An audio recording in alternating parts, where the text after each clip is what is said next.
Okay, welcome to Goonie's World. My name is Goonie, also known as Colin, and I am joined by Meanie, also known as Ryan. Hello, Goonie, and everybody else. And our GM for the second time in a row, Johnny Farrow, also known as Sean.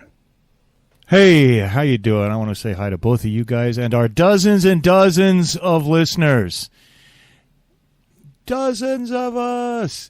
And if you are one of those dozens, you know that a while back we played a game called Sexy Battle Wizards, which is a one-page game by Grant Howitt. And we've played a few of his games. In our real life, we played Honey Heist recently. And tonight we're going to play The Beast, which is a one-page horror game written by Grant Howitt and Chris Taylor. And we're setting our game in Austria in the year 1759. And our heroes, and we'll meet our heroes in a little bit, but you guys are vagabond adventurers who have taken up service as henchmen of the Baron Von Bung. And he has an important commission for you, but he wants you to settle in before he acquaints you with those details. And although you instantly disliked the Baron, such commissions are good work for landless men and are often vague or mysterious in nature, such as the life of a henchman.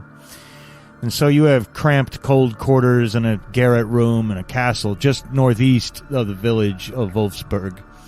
And Wolfsburg is in a mountain valley, and there are cliffs and crags on three sides of the village, which create a grim but majestic backdrop. And to the west, the land kind of falls away, and there are the small farms and woodlands of the former Duchy of Carinthia, which is part of Austria.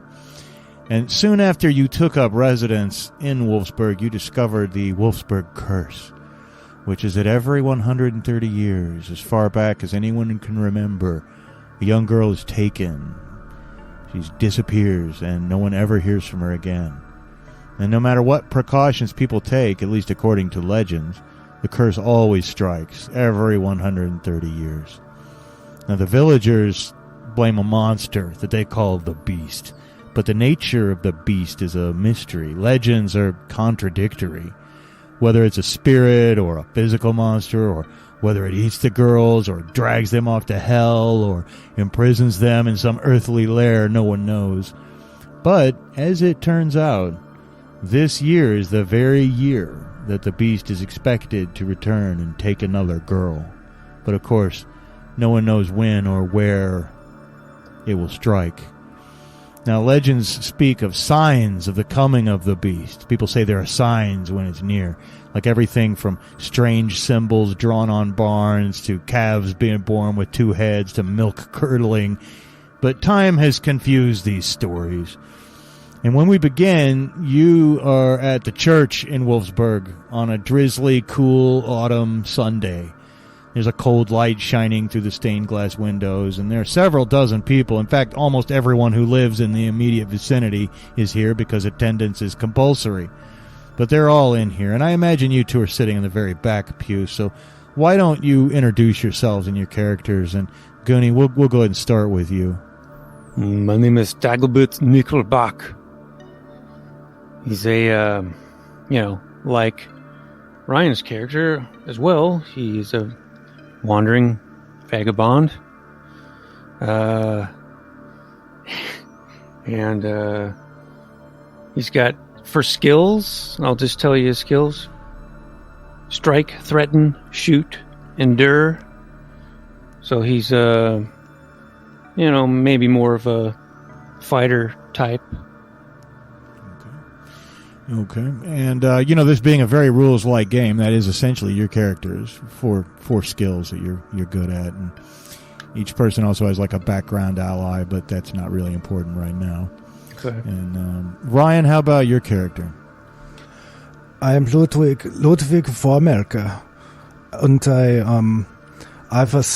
I think I was an apprentice blacksmith, and I think my ally is maybe the blacksmith. I'm not sure. I don't remember, but I'm kind of a pretty boy, as I often am when I adopt this outrageous accent. And My skills are charm, craft, strike, und heal. Okay. Well, that's you guys, and we'll get to know you more and more over time. But this morning, on this Sunday morning, there's a fresh-faced young priest in this village named Father Johann, and he's reading from the book of Genesis, chapter 6, in fact. And he's reading right now, and he says, when human beings began to increase in number on the earth, and daughters were born unto them, the sons of God saw that the daughters of humans were beautiful, and they married any of them they chose. And then the Lord said, my spirit will not contend with humans forever, for they are mortal. Their days will be 120 years. Now the Nephilim were on the earth in those days, giants. When the sons of God went into the daughters of humans, and they had children by them, they were the heroes of old, the men of legend. And when the Lord saw how great the wickedness of the human race had become on the earth, and that every inclination of the thoughts of the human heart was only evil, then the Lord regretted that he had made human beings on the earth, and his heart was deeply troubled. And so the Lord said, I will wipe from the face of the earth the human race I have created, and with them the animals and the birds and the creatures that move along the ground, for I regret that I have made them.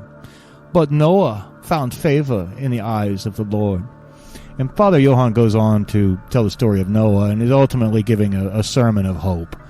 His point is that God saved Noah because he was righteous, and the clear implication is that God will save the villagers if only they are righteous enough. But still, the people's faces are nervous. Everybody knows this is the year that the beast will strike. And so, after the Mass, people are milling around outside the church, as people do after church. And the perfect guy to be milling around is the miller, Hans Mueller, who approaches you two after the service. People in the village at least know who you guys are now, but you haven't met everybody yet. And with him is his daughter, Hannah, who's a lovely young teen, and his wife and 2 sons are in tow. But he comes up and says, you are men of the world. You're the Baron's men, yes? That is right. Yeah. You are men of action? Well, sometimes I think so. Yes. Well, tell me, you must help me for you must let me know what can I do to protect my daughter, Hannah, here from the beast, for I have seen signs, and I think that she will be the one who is taken. I just know it, because I saw a rabbit's head that was left lying on the front stoop, and my son saw a sparrow flying backwards, and Hannah has nightmares that she does not remember, and she's begun sleepwalking. Well, what can we possibly do to protect her? Well, I think that the first thing you should do is keep her away from this God guy, because according to that priest was just saying that God is into little girls. Well, I believe he was speaking of the fallen angels, the sons of God. Never mind. But he is interrupted by another guy who comes up. This is the weaver, Jacob Weber. He's got his slightly older daughter. Oh, no, you are wrong, Herr Mueller. It is my daughter, Katrina, who will be taken. Well, I awoke in the middle of the night because I felt something was not right. And in the gloom, I saw a shadow near our carriage house. And so I lit a lantern and went outside, and someone had been painting a terrible sign on the side of the carriage house. And I interrupted whoever it was, and the sign is unfinished. It's not far from here. You should come and see it. Do you want to come and see it? Yeah, we will investigate it. Yes, I think we should investigate. What kind of symbol is it? You will have to see for yourself. It is unspeakable. It is unspeakable. But as you're walking, you begin walking with him, and of course the crowd is kind of trailing behind you. And everyone kind of has this weird feeling that the Baron has brought you in for this reason. But again, the Baron himself has not given you any specific directives yet. But as you're walking, the cobbler, Franz Schuster, comes running up, and he says, No, it is my daughter, Greta, who will be taken. There have been signs and portents, and our milk is all spoiled early, and the chickens have stopped laying eggs, and worms have infested my workshop, so I know it will be Greta who's taken. Are you sure your wife is not doing witchcraft and invoking Caesar's curse? Hush your mouth, no say such things. Well, luckily, it's been a long time since there's been a witch burning. we're past those days now, but then again, people are still extremely superstitious. And it seems that probably many people, probably anyone with a teenage daughter, are imagining that they are seeing signs. But you do get to the house where Jacob Weber lives. He's got his weaver's shop there, and in the back he's got the carriage house. And you go back into the yard. It's got a little fence around it, but anybody could get into this yard. And there is indeed some whitewash, some lime-based whitewash paint dripped on the ground here. And there is a sign. It looks like it's not finished, but painted, like a Dutch hex sign, on the sides of barns that you see, is what looks like it's supposed to be an upside-down star with the stylized shape of perhaps a goat's head in it. But as Weber told you, it's unfinished, and you can only make some guesses. Whoever tried to make this certainly did not finish with it. And so that is what you see. You see it's terrible. Yeah, that does not look good at all. I was half expecting it would be just a Dagobert. No, we used to get a lot of those, but not anymore. I don't know. Not since the Gruber boys moved away. We've not gotten much of that. Do you think it is some kind of satanic symbol? Do not say the name of the adversary so loudly, he will hear you. But yes, I do. It has to be demonic. Yes, it is the work of demons. That's why I know my little girl will be taken. What can I do to protect her? Well, everybody thinks that their daughters are going to be taken, but I wonder who is the most tempting daughter to take. Who has the prettiest daughter? There's a chorus now from the assembled community where everyone claims to have the prettiest daughter, but then they second guess themselves as well and begin looking at their daughters with strange eyes as if maybe they ought to make them a little uglier. Maybe we will have to do a beauty contest to determine who is the prettiest, and then that one that is going to be taken, we will dress her up as someone else, put makeup on her. Well, it is interesting because the more you look around the village, this village just seems to be blessed with good genes. You know what I mean? There's just a lot of very hardy, attractive people here, and the girls themselves are almost all of them attractive. But these three teenage girls who are probably the most nubile, in the village, who you've met, Hannah and Katrina, whose house this is, and Greta, they're all of them particularly beautiful. But your beauty contest will have to wait for another time, says a voice. And you already know this voice. It's Manfred. He's the Baron's messenger. He's very self-important. He's wearing a little pin in the shape of a double-headed hawk, which shows that he's on the Baron's business. The Baron summons you to his presence immediately. You must go see him. You'll find him in the kitchens. He's overseeing the preparation of the menu. Go, schnell, let's go, move. Yeah, we don't want to make him wait. Yeah, I agree that is right. We should go. Well, with a rather fearful look at the strange sign that is drawn on the carriage house, Manfred follows you guys up to the castle. You got to go to the end of the village and walk up a road that leads up a small hill. The castle kind of looms over the town. Now, you know that the Baron, he said he was in the kitchen. You know the Baron is a gluttonous man, and he hovers around in the kitchen constantly. So you go up the hill on the northeastern end of the village road, and the castle, there's a side entrance to the castle. And you enter, and the heat of the kitchen is very strong in here. There's a large oven. It's roaring, and you can smell bread baking. And there's a big butcher's block in the center of the room. It's just covered with a carcass of this huge pig. And the Baron is personally butchering it. He's got a cutting knife in one hand and his big cleaver in the other, and he's wearing a bloody apron. He's sweating from the effort. He has a tiny little mouth, the Baron does, and he's big buggy eyes, and he's a very large man. And the whole time he's talking to you, he's continuing to butcher the pig, and bits of it are flying off. And he says, "Good, my minions, my bold soldiers of fortune. Well, by now you must have realized that I have retained your services for a purpose, yes?" We're beginning to suspect it might be due to this curse. Yes. This beast, of course, has not happened in my living memory. I wonder if it's not a legend. But you may or may not know, because you are low-born, the Habsburg Empress, Maria Theresa, has acquired these lands, and she will soon send emissaries to make sure that all is in order. And I would have our little problem with this so-called beast stopped once and for all. So you have your weapons, and I will, of course, continue to keep you well supplied with food. And at the end of all this, you shall each receive 100 guldens. Now, of course, you may have noticed I have 6 young men-at-arms here at the castle, and they are at your disposal should you actually find the beast. Otherwise, they shall remain here on their regular duties.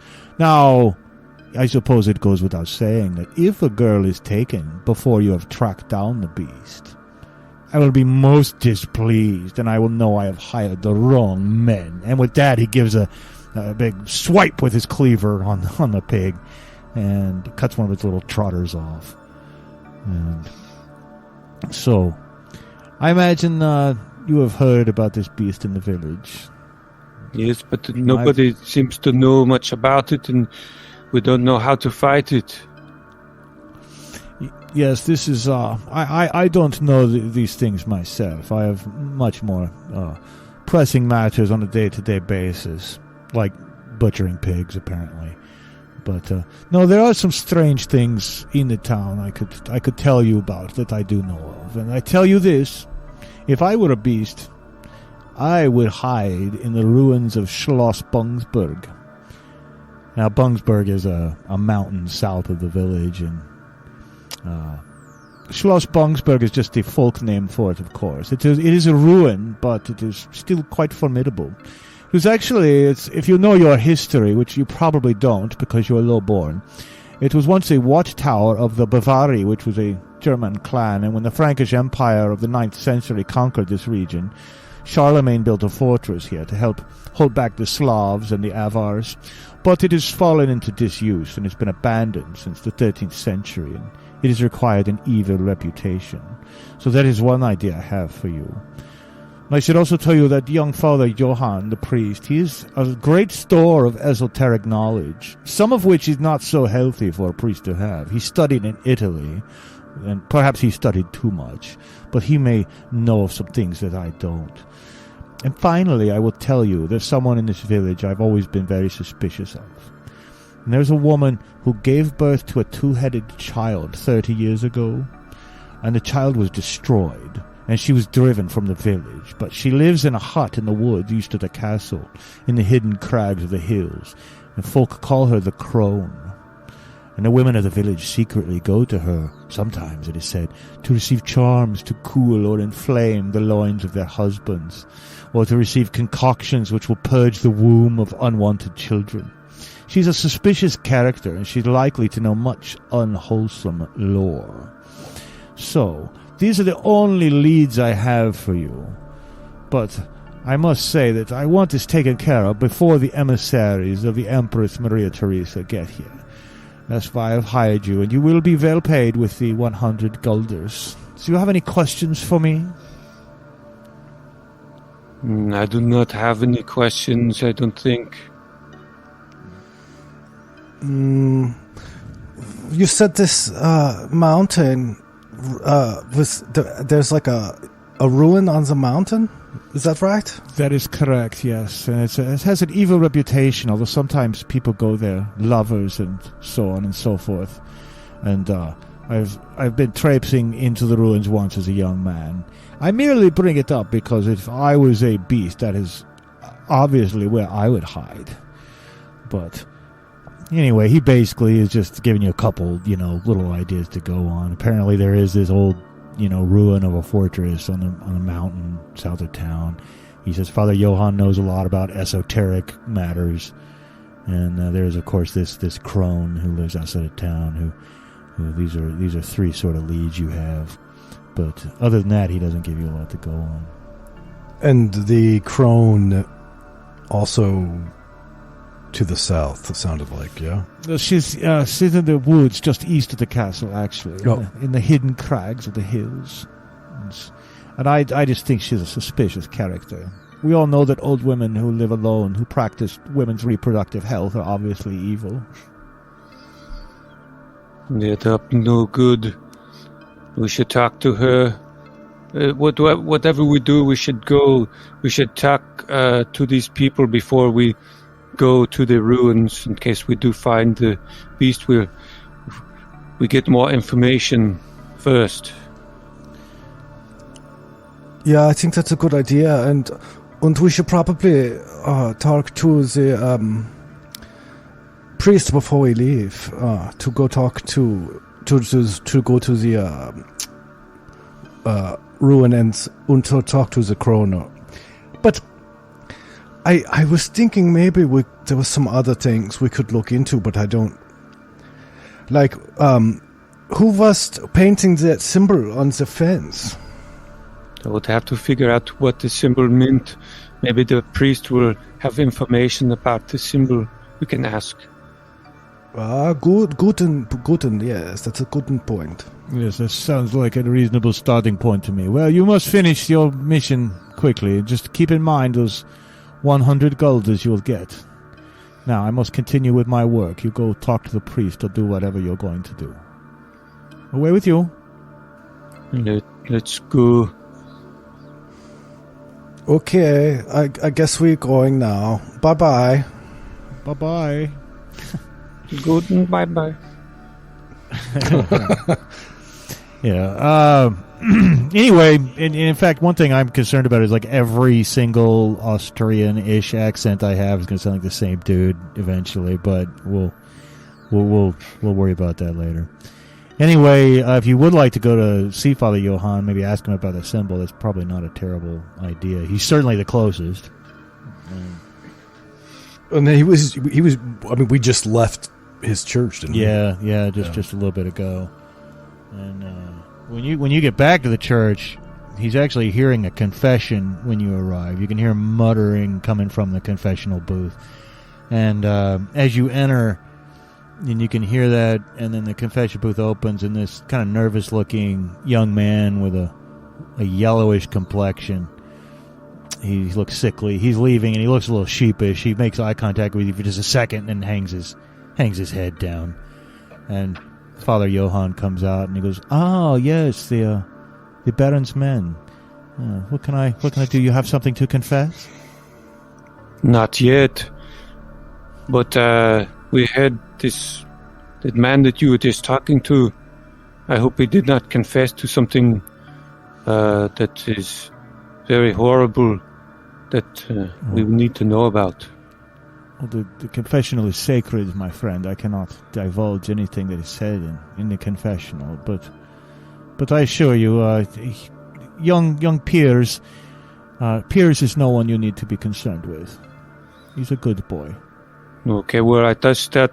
We don't know what this beast looks like. It could just look like an ordinary person. We have to be careful. So do you believe the stories of this beast, then? I am just freshly posted here. I studied in Italy, you know. I don't know what I believe yet. This could be all just superstition. But we have to say we can't have another girl taken. We have to stop it.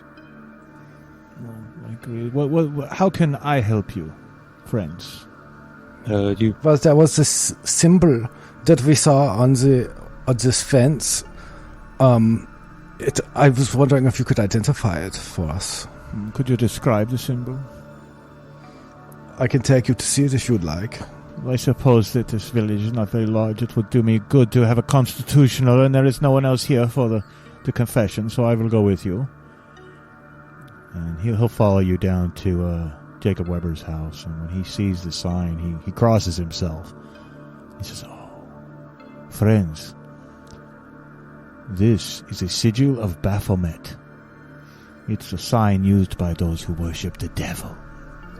That's so. Ooh. Yes, in fact, it represents carnality and earthly pleasures and lust. This is not typical vandalism, my friends.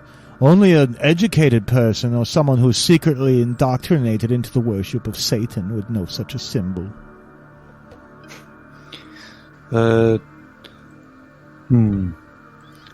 Didn't Herr Weber say that he saw the person that was painting this symbol? He actually did. He said it was like a shadowy figure. He didn't get any details. Maybe we can track this person. Maybe left some of footprints or something we can follow. That's not a terrible idea. Do you want to look around for clues? Yeah. Okay. Well, I think it'd be pretty easy to find clues if there were any. And I've already told you you could see a couple drips of the whitewash. Mm-hmm. And if I'm understanding this game correctly, I will, since it's easy, it's going to be 1d10. I'm going to roll a d10, and then you got to beat, what I roll. Yeah, and if we have something relevant, like a relevant skill, we can add another d10, but yeah, I don't have anything for, tracking or anything like that. Yeah, I didn't take it either. Okay, well, I've just made a roll, and I got a 3. So why don't you guys see what you can do? I rolled a 1. Oh. First, you don't find shit. First roll. Well, I rolled a 10. Oh, well, 10 is very, very good. And because of the 10, you feel quite confident. There are some muddy footprints, but it's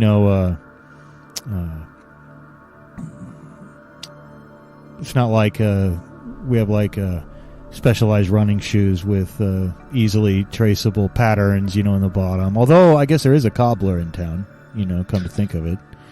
But there's some footprints right around here. But once it goes out into the gravel of the street, there's no like trail of footprints. You don't see any more paint either. Apparently, whoever it was made a rather quick getaway. Definitely a man's feet, a man's shoe prints, but not a huge man. A youth, perhaps? Yeah, I was just going to ask the size compared to... I picture myself as a large guy. Yeah.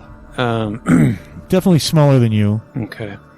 Maybe somebody who's either slightly underweight or maybe not in the best health or a boy or something.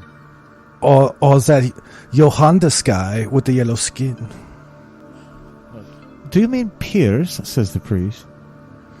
Yeah. No, well, I think Pierce is a good boy. He would never do something like this. I don't know where he would. I don't know why he would do that. Why does he have yellow skin?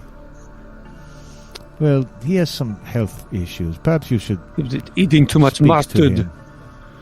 No, I don't think he is eating too much mustard. I believe he may have the jaundice. Yeah, that was my Johannes joke, but I was a little too obscure. It's a little too obscure for me. Yeah, jaundice. Jaundice. Yes, but I believe he is jaundiced. But Jacob Weber runs out at this point, and he says, "What will you do? Will you stay here and guard our family?" We have to go investigate. We can't stand here and watch. We have to go find. We have to be proactive and go hunt the beast. Well, I will tell you this much, says the priest.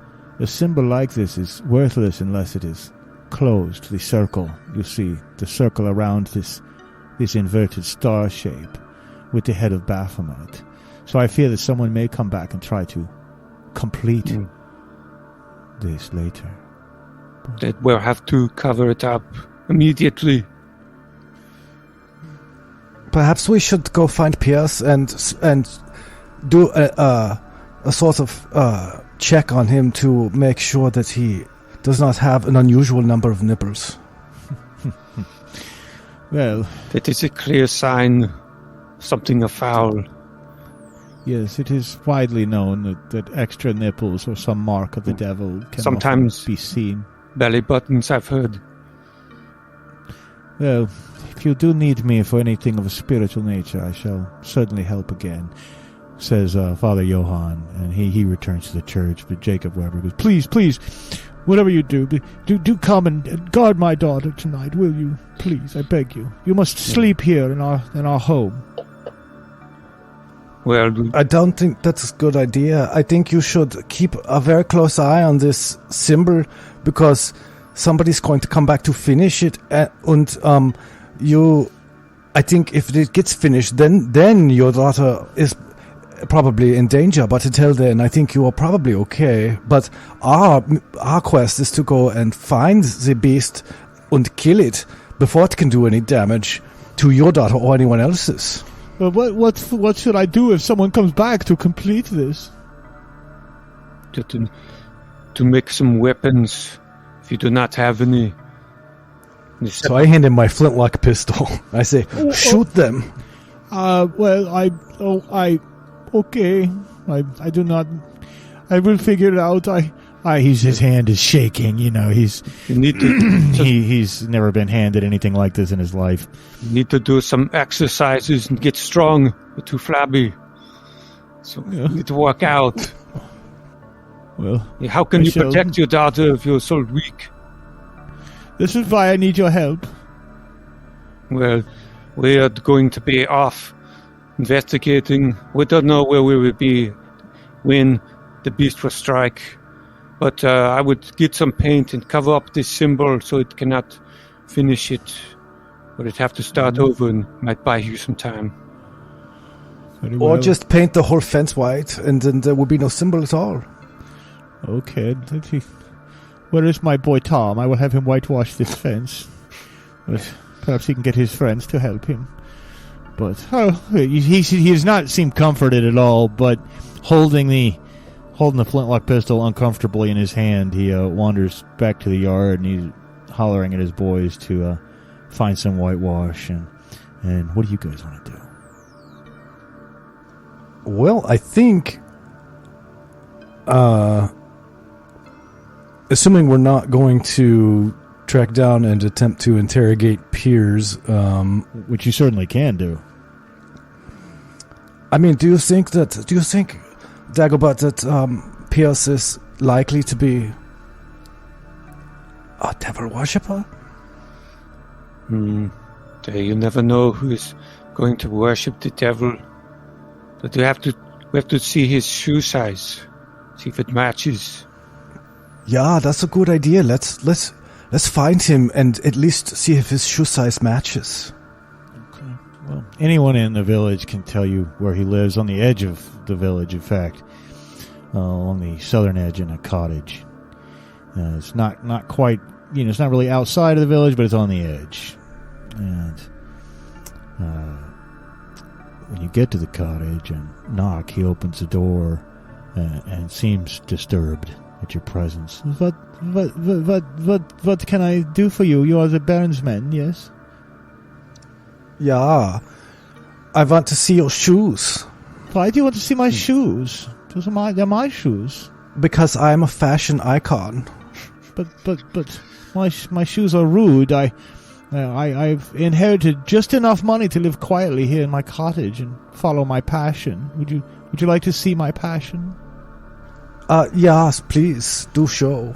Do come in, please. It would not be what you're used to in the castle. But Piers takes you into his small cottage, which he says he's inherited, and apparently has inherited just enough money to live quietly. And there he actually tacked up on the walls all over the place are sketches and watercolors. They're actually quite lovely. He's actually extremely talented. He is part of the realism school. And and there are mostly pictures of the countryside and landscapes, mountain scenes, things like that. I'll let, if you want to look through them for anything specific, let me know. But yes, I practice a great many hours with my sketches and my watercolors. And yes, I see that you're a very talented painter. Thank you very much. Because of my health, you see, I cannot work very hard in terms of labor, so I have no trade with which to support myself. I hope to take my paintings to Vienna one day.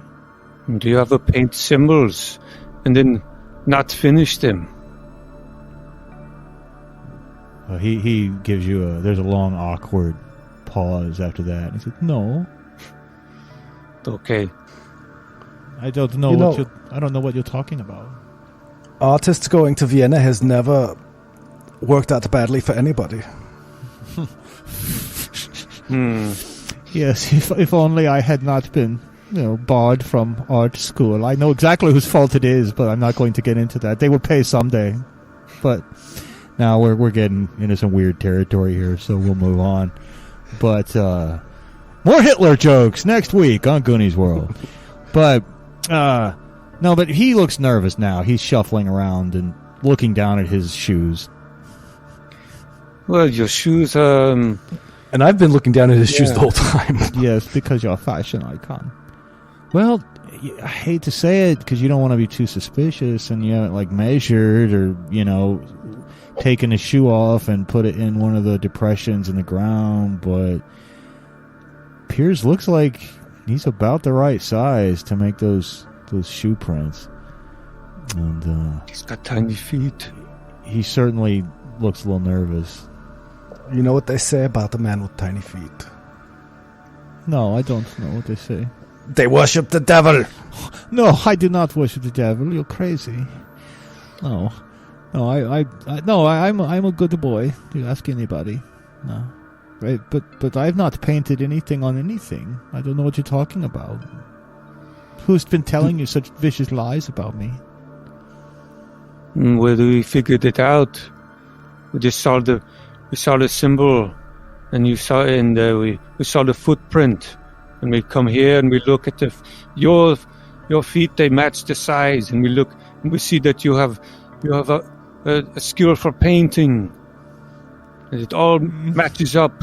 I think you are the number one suspect. You are in league with the devil, or maybe you're the beast yourself. No, don't say such things. It's not true. No. Look, it's not me, okay? It's not me. I don't know anything about it. Now, I don't know if any of you want to threaten or intimidate him into... I think you actually do have the threaten skill, don't you? Yeah, I do. Yeah. Well, I think it'd be pretty easy to threaten him. I'm going to roll dice. You do have the relevant skill, so give yourself another dice. I rolled pretty good, though. I rolled a 7. Yeah, and I believe I actually add them together, so... Yeah, so you got a good shot at it. All right. 13. Okay. No, but I do not worship the devil, okay? Yes, I did paint it, but I do not worship the devil. I promise. I would never worship the devil. You worship the Baphomet. No, I don't even know what the Baphomet is. I promise. Okay, I would tell you, but you must not tell a soul. It is very embarrassing. Did somebody hire you? Not exactly. He goes over and closes the door, and he was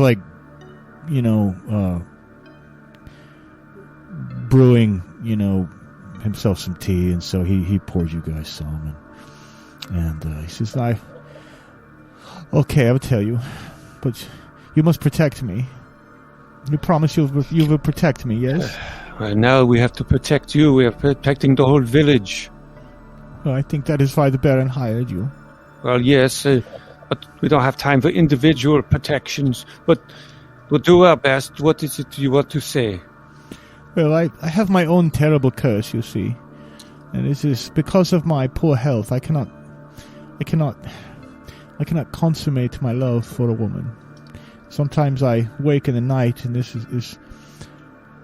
disturbs me greatly, for I have all the desire, you see, but no ability, and so it causes many sleepless nights. And I woke up very, very early, just the day before yesterday, and I got my sketch materials, and it was still dark, and I was going to go sketch a bit and get my mind off things, and so I was walking in the woods on the slopes of Mount Bungsberg, and I was going to the ruins of Schloss Bungsberg to sketch the ruins, And in fact, on some of the sketches you see he's sketched the ruins before. There are some good sketches of the ruins on the wall. But before I reached the ruins, in the woods, I saw something very strange. A very, very tall figure. A man, but a beautiful man, but his skin was of jet black. And he had long white hair, and he was wrapped in a cloak of black leather, and his eyes glowed and smoked like 2 lumps of coal. And he said that he knew of my curse. He said he knew of my personal curse and that he could lift it. And this strange figure, he offered me a romantic life of unlimited opportunity and inexhaustible ability. All I had to do was to find the most beautiful girl in the village and mark her house with this symbol which he drew for me on the ground with a stick. And that was all that I was supposed to do, but then I was interrupted by Herr Weber, who came out, and I had to run, and I did not get to finish it. And now I'm doomed and ruined because I've told you. Please don't tell anyone. So I have 2 questions very quickly. Yes. The first is, do you realize you just made a deal with the devil? And the second is, what did he draw it on the ground with? With a shtick. Oh, a shtick. Yes, it was a shtick. Yes, with an S at the beginning of it. But no, I did not make a deal with the devil. No, I do not believe it. That was not the devil. You are a fool. No, I think I was just dreaming. I think that's probably... I must have sat down for a bit because I had been not able to sleep, and perhaps the walk calmed me. But this, I beg you, don't tell anyone. I'm already... The villagers already think strangely of me because I do not work, and I live off my modest inheritance. Please, you will not tell anyone, will you? We'll have to see about that. Because Katrina is the most beautiful girl in the village, and I could not handle it if she thought poorly of me, even if I cannot consummate my desires for her. I beg you, please do not tell the Baron. He will throw me in the dungeon. Oh, I beg you, please. Shut up. I just thought of something. Maybe now we have to... Now we can set a trap for the beast. We know that it is going to look for this symbol. Right, and we'll put this symbol somewhere with it. We'll lure the beast.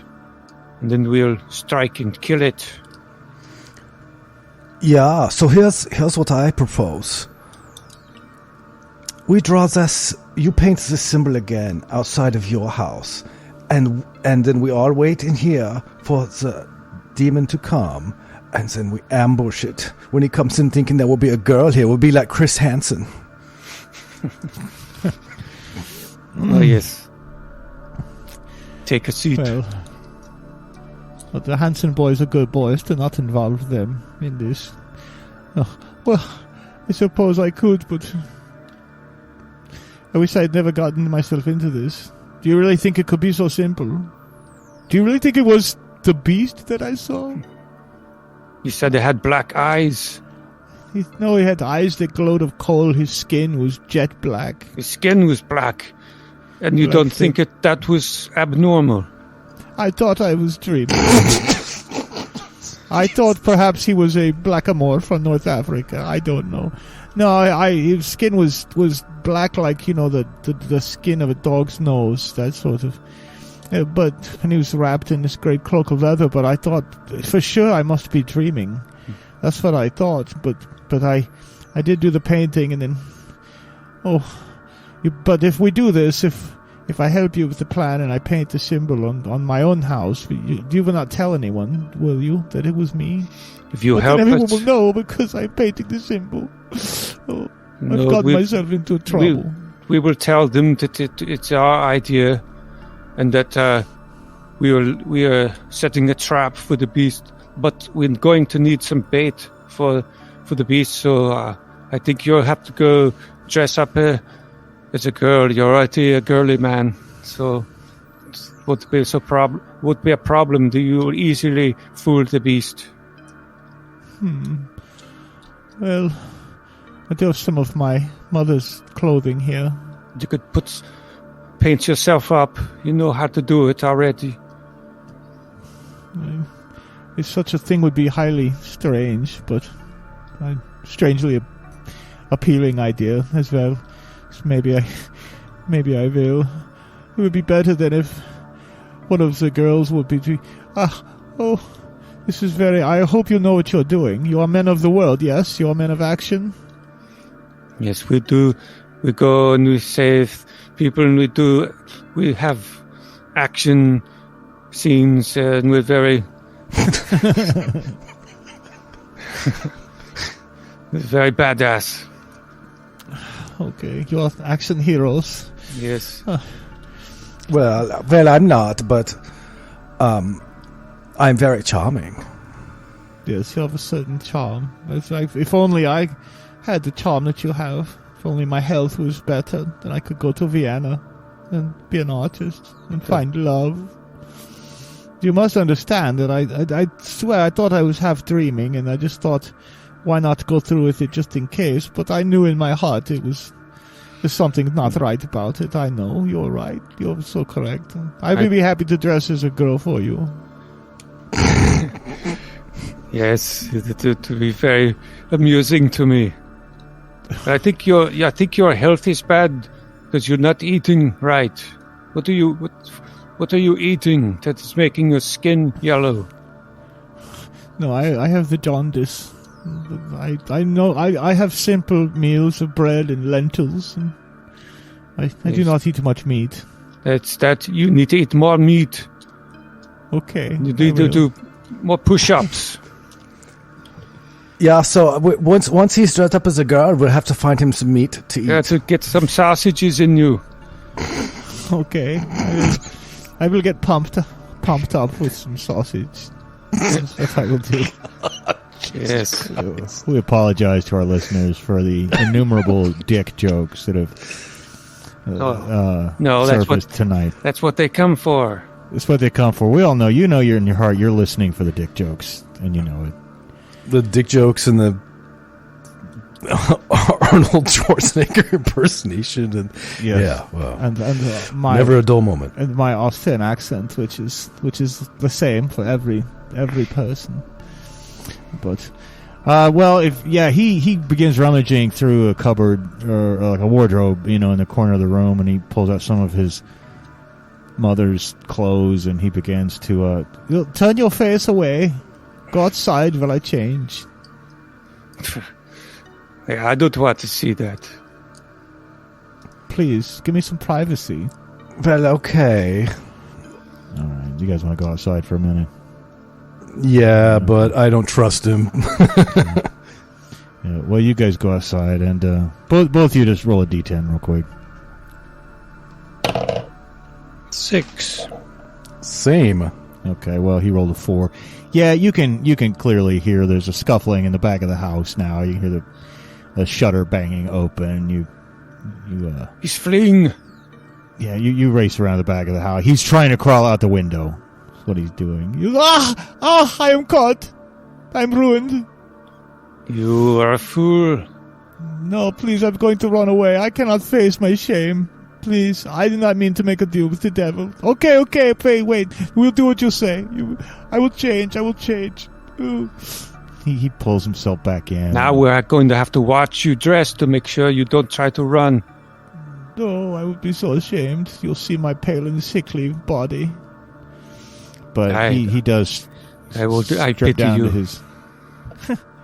He strips down to his underclothes and he puts on his mother's dress, and this is a day when a lot of men had long hair anyway, so he lets it down, but then he puts like a bonnet on. And do you think that I should let some of my golden curls stick out from the bonnet a little bit, like I'm in disarray? Yes, let your curls down. And okay. I don't think you're wearing enough rouge. No, I haven't even started with my face yet. I was just getting the rest of it. I will pinch your cheeks to make them rosy. That is not necessary, I assure you. I have many pigments. I'm not talking about your face either. You're very bad. You're a very bad man.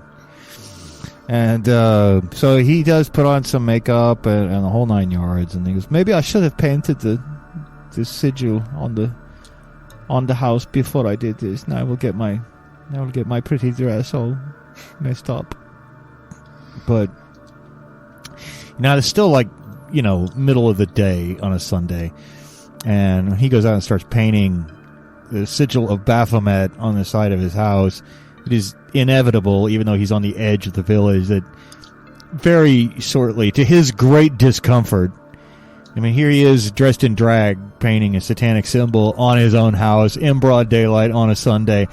And so, with you guys kind of overseeing it all, and inevitably a small crowd has gathered outside the house. And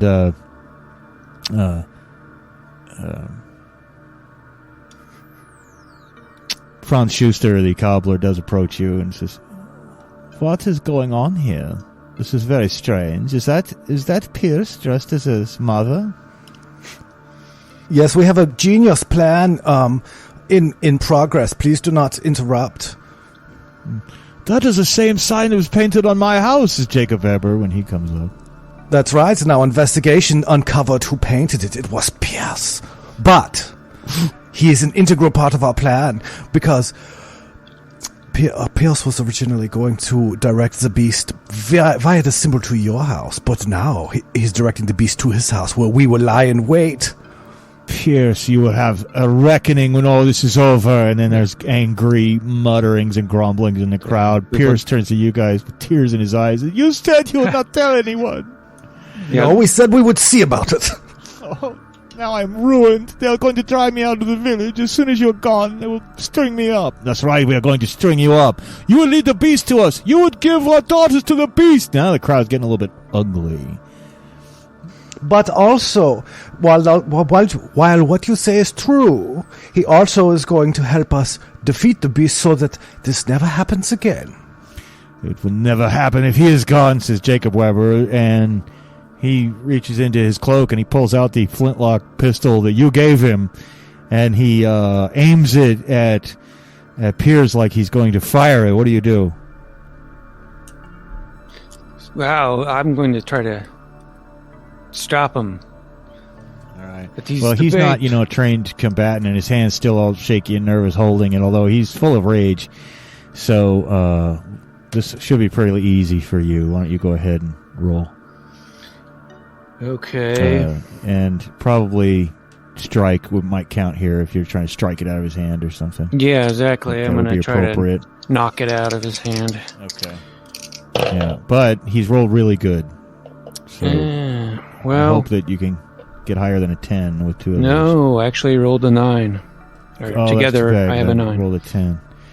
He's going to go ahead and fire that gun. Now, whether he's actually going to hit him now that you've, we'll give him a little roll, but that's actually pretty bad. I guess I should roll for the GM too. And so he's not going to hit him, but a big chunk of the wall where he's painting this, and of course the chunk of the wall blows off, and of course the gunshot echoes and ricochets throughout the village and off the mountain crags all around, and birds fly, dogs start barking, the villagers all scream, and he drops it in horror, at his own actions. Piers just like collapses to the ground in a heap, crying. At first you think he's hit, but he just terrified and weeping. He's begging the people for their forgiveness, and they're all glaring at him, and the mood's still ugly, but that impotent gunshot has diffused most of Jacob Weber's rage. "Very well, Piers. You must do what these men say if you truly will help to track down the beast, and perhaps, just perhaps, you could be forgiven. But my Katrina will never forgive you." Says Piers. It's obvious that Piers is, fond of Katrina.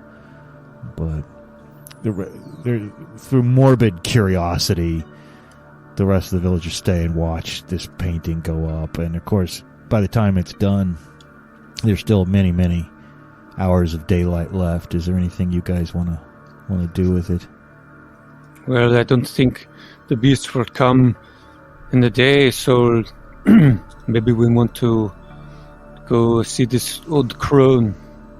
Yeah, I think I might agree with you, because when I saw, says Piers, when I saw this figure that I saw with the jet black skin and the coal red eyes. It was early in the morning, so early that the sun had not yet come out. Okay, yes. I think we can safely leave for now and go to see the crone and see if she has any useful information for us. And everybody, keep an eye on Pierce so he does not run away. He is an integral part of our plan. Pierce just slumps against the side of the house, like dejected and humiliated. His humiliation even doubled, perhaps, by the fact that he's dressed like his mother, and everyone's staring at him. "Don't stare at me," he says, and he creeps back into his house and closes the door. You can hear him latching it, but, the villagers are all basically staring at his house. You see a couple of them. One guy is like, hefting an axe handle, not, just the handle. Like, you're a little concerned for Pierce's safety. Probably not as long as you guys are around, but let's hope for Pierce's sake, that he can do something about this.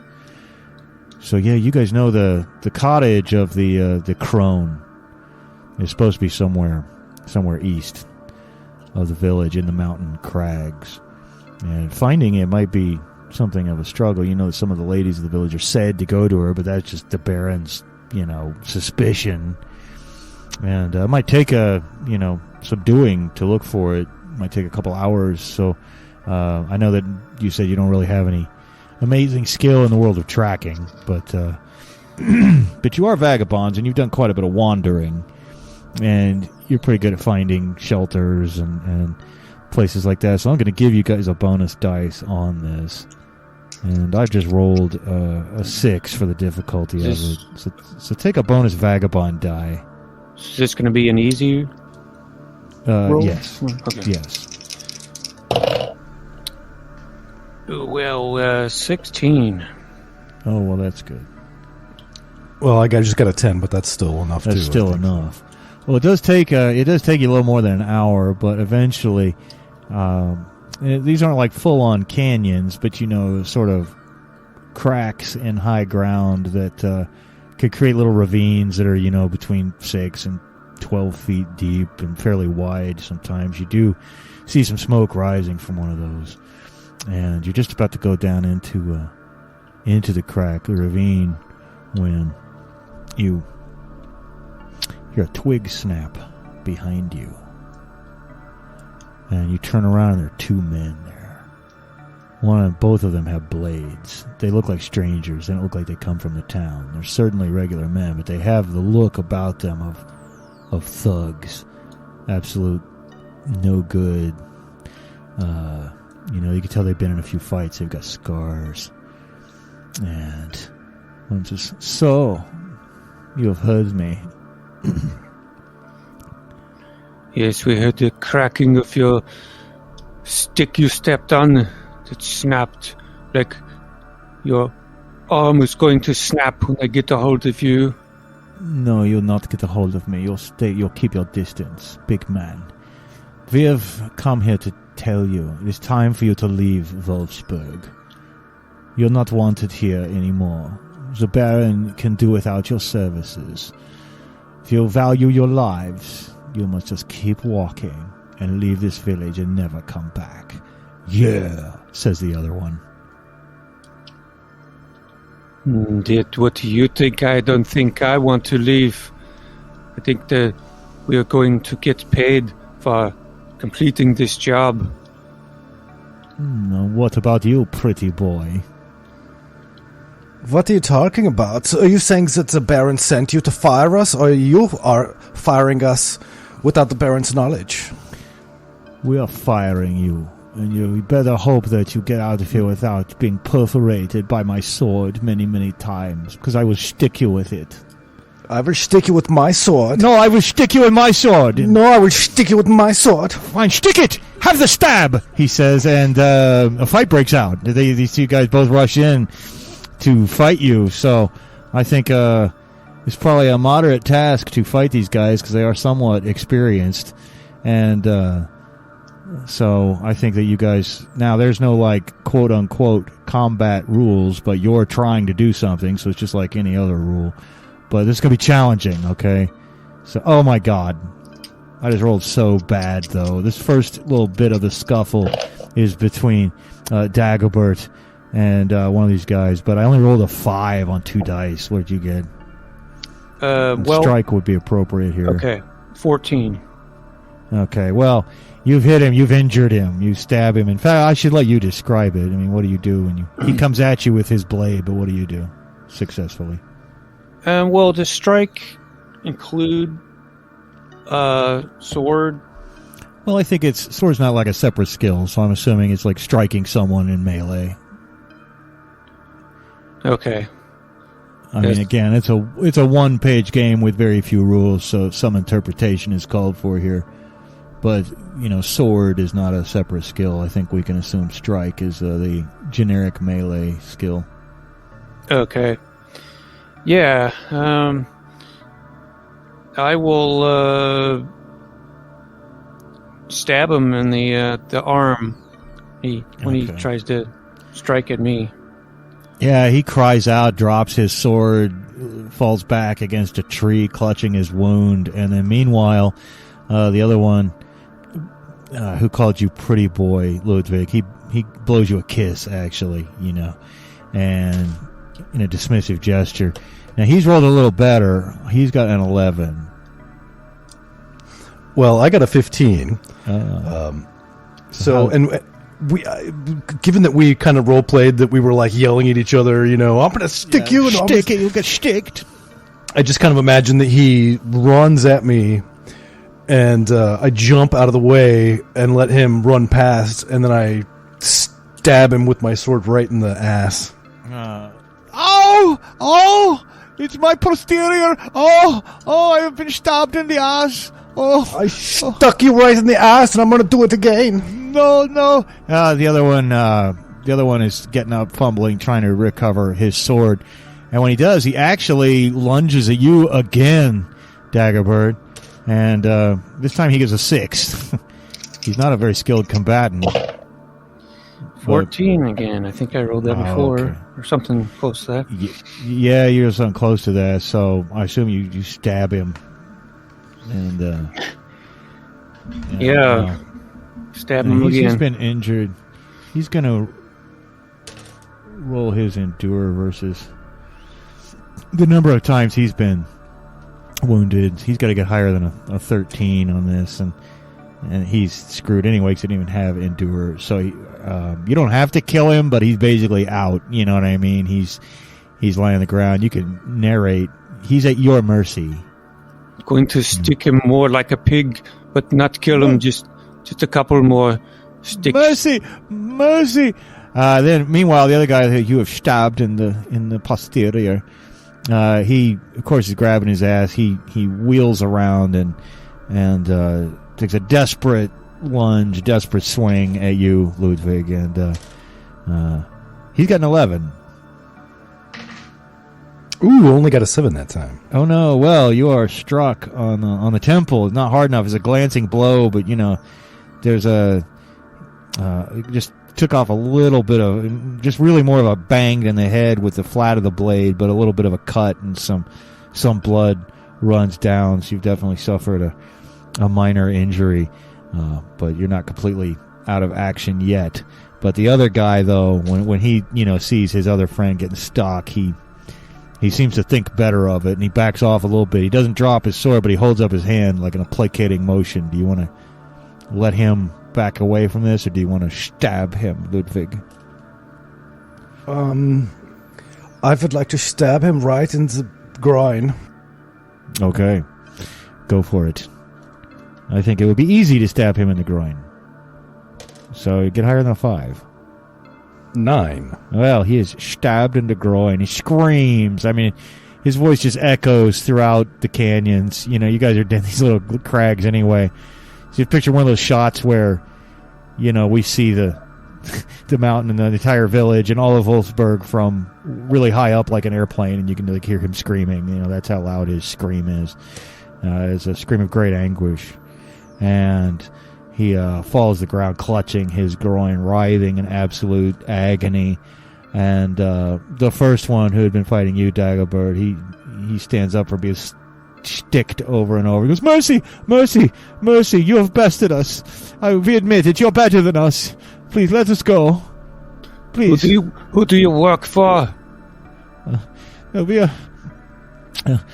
We are men of Heinsdorf down the road, and a man came to us in the night, and he was a shadowy figure, a chap all dressed in black with a black cloak wrapped around his head, and he hired us to do this. He paid us 10 gulders to do this, to come and drive you away. So we've been watching you in the village, waiting for you to go off on your own. But we were wrong, and you're mightier than us. Please do not kill us. My friend is now stabbed in the groin. I do not wish to suffer a similar fate. Meanwhile, groin stab boy is just writhing around, screaming on the ground. Please. I don't kill people unless I have to. But you will have to go back to where you come from, and you will.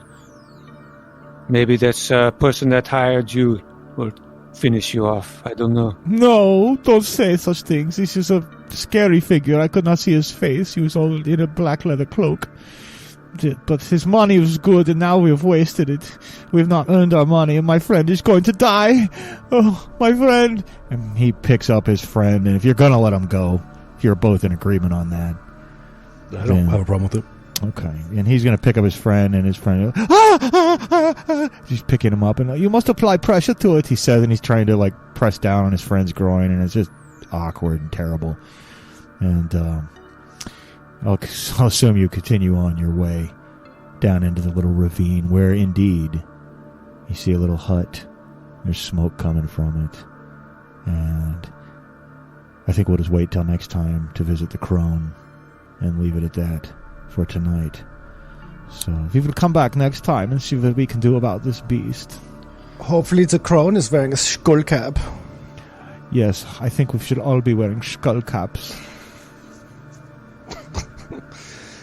Callback. What's this? A callback to like the first episode we ever did, I think. Yeah, I think we early on, second episode, we had finished early and we did the news from Germany. And if you've been with us for that long, then you're one of our special people. Dennis Lewis, I bet you're the only guy who's heard that. Possibly Joe Sharp. A couple of shout-outs there. But anyway, we will return next week to see what happens with the beast. And whether they will whether they will be able to fight the beast or not, or even find the beast, or maybe the beast will succeed and take a girl after all. We don't know. Hey everybody, if you like our podcast, don't forget to leave us a good rating and or review on Apple Podcasts, Podchaser, Spotify, or wherever you're able. Subscribe to us on YouTube, follow us on Twitter at Goonies_world, and check out our website at GooniesWorldPodcast.com. Email us at GooniesWorldPodcast@gmail.com. Thank you for listening.